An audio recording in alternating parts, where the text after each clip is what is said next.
Peyğəmbər Efendimiz sallallahu aleyhi ve sellem'i Zeyd bin Harisə ilə gəlmişdi oraya. Niyə köləsi Zeydlə gəlmişdi? Peyğəmbər Efendimiz bu Arab tayfasına bunu anlatmaq istəyirdi ki, bu Allahın bir təlimatıdır, Allahın bir istəyidir. Amma bunlar elə zənn edirdi ki, bu Peyğəmbər Efendimiz və ailəsinə aid olan bir hakimiyyət üçün olan bir şeydir. Sağına Həzrət Hamzayı alıb, sonra da Həzrət Öməri alsaydı, burada heç kim Peyğəmbər Efendimizə toxuna bilməzdi. Amma kimi alır yanına?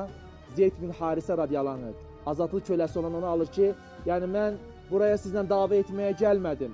Mənim istəyim sizin Allahı qəbul etməniz, Allahın tək olduğuna inanmanız, İslamı seçmənizdir.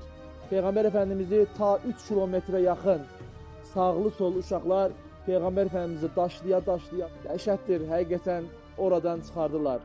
Və Zeyd bin Harisə onu bütün vücuduyla qorumağa çalışır. O gün Zeyd bin Harisənin yaralanmadığı yer qalmır. Ağzı, burnu, Peyğəmbər Efendimizin də eyni şəkildə